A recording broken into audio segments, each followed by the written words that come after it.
तुम्हें कितनी बार बताया है, मेरे तैयार होने से पहले मेरा नाश्ता तैयार हो जाना चाहिए।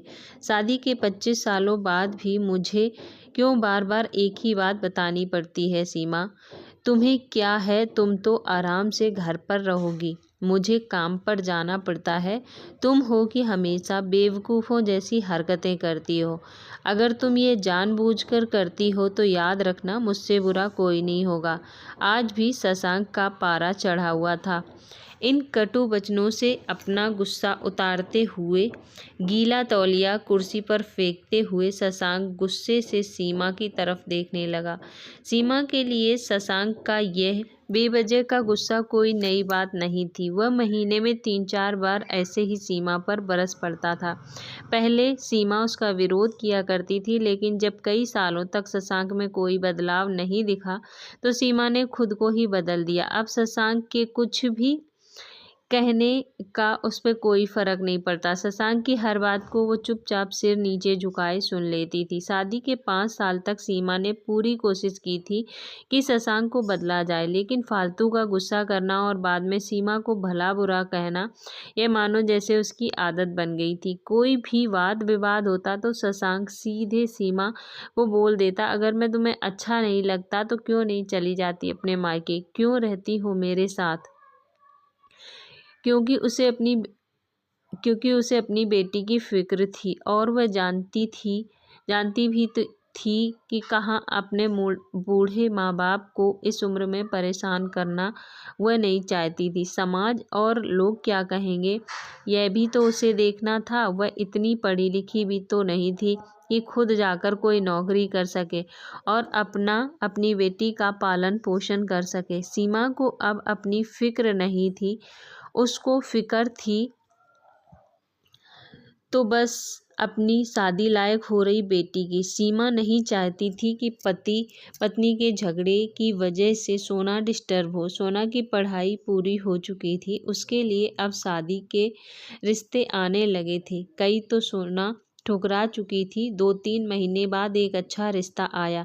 रिश्तेदारों और पहचान के लोगों ने भी लड़के के बहुत गुणगान किए थे।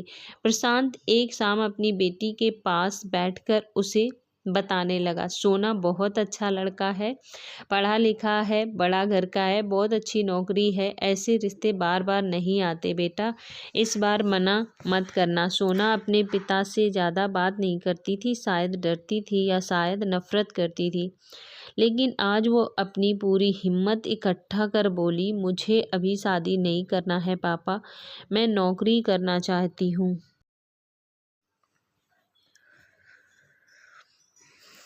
खुद अपने पैरों पर खड़ी होना चाहती हूँ। हाँ तो उसमें क्या बड़ी बात है? मैंने लड़के से बात की है, वह तुम्हें किसी बात के लिए नहीं रोकेगा। तुम शादी के बाद भी नौकरी कर सकती हो, वह तुम्हें नौकरी के लिए परमिशन दे देगा। शशांक बोला, मेरी नौकरी करना या ना करना उसकी परमिशन पर क्यों डिपेंड रहेगा पापा? सोना ने पूछा। मैं कह रहा हूँ ना तुम्हें किसी भी चीज़ की कमी नहीं होगी वहाँ। ऐसे रिश्ते बार बार नहीं आते, इसे ठुकरा मत, बहुत खुश रहोगी तुम वहाँ। शशांक बोला, पापा क्या मैं उतनी ही खुश रहूँगी जितनी मम्मी इस घर में खुश हैं? सोना ने तंज कसते हुए कहा। आज तुम्हारी जुबान को कुछ ज़्यादा नहीं चल रही? शशांक गुस्से में आंखें बड़ी बड़ी करते हुए बोला, पापा मुझे शादी नहीं करनी, क्योंकि शादी के बाद अगर वह लड़का आपके जैसा निकला तो मैं क्या करूँगी? मुझे आपके जैसा जीवन साथी नहीं चाहिए जो बिना बात के मुझ पर हमेशा चिल्लाए।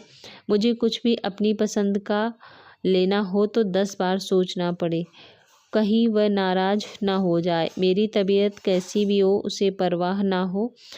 रोटी थोड़ी मोटी सी बन जाए तो घर सर पर उठा ले, उसकी चेक बुक ना मिले तो भी मेरा ही दोष निकाले और हर छोटी मोटी बात पर मुझे मायके जाने के लिए कहे। सोना ने अपना दिल खाली करते हुए पापा से सब कह दिया। शशांक का गुस्सा 7वें आसमान पर था, लेकिन उसके मुंह से एक भी शब्द नहीं फूटा। वह सोना की सारी बातें सुन रहा था। सोना उतना ही बोलकर चुप नहीं हुई। आज पहली बार वह अपने पापा के सामने इतना कुछ बोल रही थी। पापा अपने माँ के साथ हमेशा गलत व्यवहार किया है। आप अपने ऑफिस का गुस्सा बिना सोचे समझे माँ पर उतार देते हैं। कभी इस बात की परवाह भी नहीं करते कि उन्हें कैसा लगता होगा। आपकी बातें सुन माँ ने अपना स्वाभिमान खो दिया। शशांक आज पहली बार अपने किए बर्तावों को महसूस कर पा रहा था। वो इतना ही बोल पाया, जो तुम्हारा मन है वो करो, मैं तो इतना बुरा हूं ना। सोना ने शशांक का हाथ पकड़ा और बोली, पापा मुझे सिर्फ एक सवाल का जवाब दे दो। क्या आप चाहेंगे कि मेरा पति आपके जैसा हो? अगर आपका जवाब हाँ है तो कर दीजिए मेरा रिश्ता आज ही, और ना है तो मुझे आत्मनिर्भर बनने दीजिए। शशांक कुछ भी ना बोल पाया और वहाँ से चुपचाप बाहर चला गया। आज उसे सीमा के सामने जाने में शर्म आ रही थी। चलते चलते उसकी आंखों में आंसू आ रहे थे। शशांक ने आज से अपने आप को बदलने का निश्चय किया। अगले दिन सीमा ने अपने पति में काफ़ी बदलाव देखा। वह सोचने लगी कि जो हिम्मत सोना ने दिखाई है, वह हिम्मत अगर मैं पहले ही दिखा देती तो आज शायद परिस्थिति कुछ और होती। अब सोना पढ़ लिख कर अच्छी नौकरी करने लगी थी और 3 साल बाद उसके लिए एक अच्छा रिश्ता आया और उसकी विदाई पर शशांक बोला, बेटा तू हमेशा खुश रहेगी क्योंकि तेरा पति तेरे बाप जैसा नहीं है। शशांक की यह बात सुनकर सीमा और सोना की आंखों में आंसू बहने लगे। दोस्तों, हमारे समाज में औरतों को भले ही देवी का दर्जा दिया जाता है, लेकिन वह स्वतंत्रता नहीं दी जाती जो उन्हें देनी चाहिए। उन्हें बचपन से ही ये बताया जाता है कि वह पराया धन है।